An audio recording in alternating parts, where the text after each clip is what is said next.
you off to? She said, I'm off to a nymphomaniacs convention in Dallas. Hang on.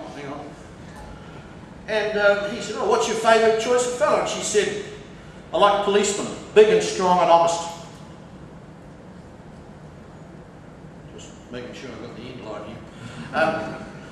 Big and strong and honest. He said, what's your second choice? She said, I like cowboys. Always like cowboys, brown and healthy and leather out in the open air. I like cowboys. He said, what's your third choice? She said, I like Jewish men. They've always been good fathers, clean living. Jewish men are very good. Anyway, she said, enough about me. She said, what's your name? And he said, Sergeant Hopalong Bernstein.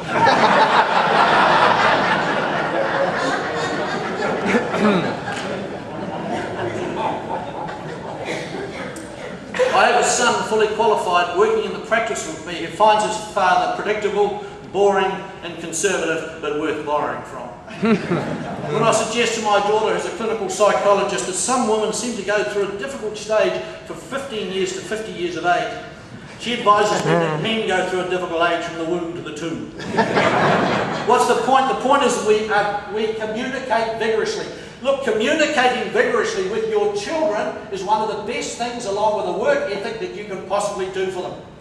If you think family education is expensive, wait until you see what ignorance is going to cost you. At the moment, I've got lots of clients going through that, university and what have you. Education is not about filling a bucket, it's about lighting a fire. Education is more important. Tertiary education is more important than secondary education, so make sure you keep some of your powder dry.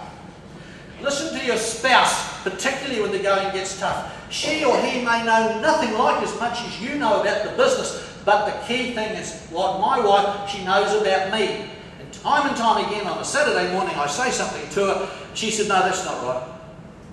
I said, what do you mean? What do you mean it's not right? No, she said, it doesn't sound right. And 3 months later, I'm eating the humble pie again. So listen to your spouse. They don't know anything about technically the business maybe, but they know about you. And knowing about you is a very important issue. It's good to have money and the things that money can buy, but it's good to check up once in a while and make sure you haven't lost the things that money can't buy. Put your best people managing the profit drivers in your business, and you concentrate on the loss leaders. Look, the loss leaders are a terribly detrimental thing. If you said to me, Peter, what manages itself better than anything else in the world, it's losses. Losses are crackerjacks at managing themselves, and sooner or later you need to get on top of them. Remember, long shots almost miss the mark. There's nothing wrong with using some of your ammunition or powder on the long shot, but play the percentages 80% of the time.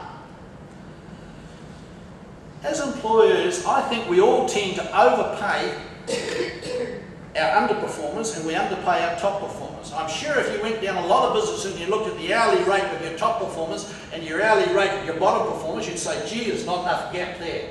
But we all tend to do it. Who is the most, this is another point you must take, who is the most dangerous person in business? The articulate incompetent.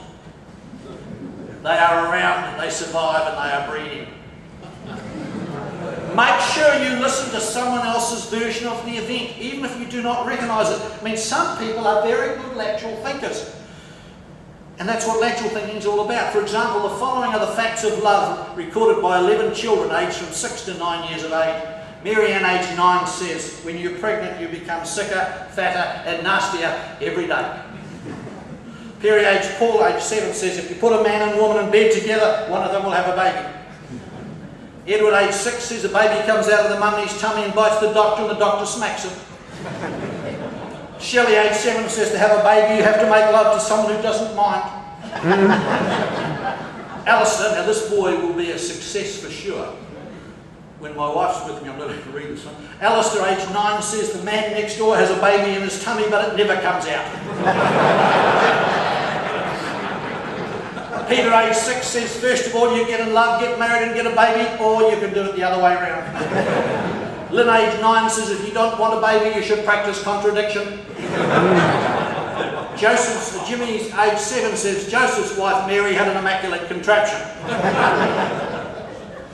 Time and time again, you'll find that when people go through a bad patch, what I've found is when a couple, a husband and wife couple, have a good patch for 2 or 3 years, Very often they make some bad decisions. They've been going very well for a while and they make a bad decision right at the end. Their management, their financial monitoring gets a bit sloppy and they make a bad decision right at the right-hand side of it. Time and time again it's happened to me, and of course when we start going down the slide, that bad decision really compounds.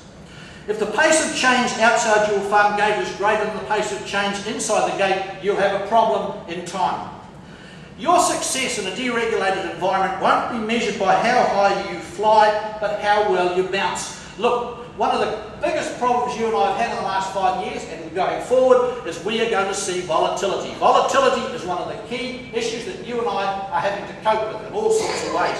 So, we are going to have these highs and lows, but make sure when you hit the bottom of the bounce, you don't have a dead cat bounce. You must bounce off that bottom because it's another very important issue.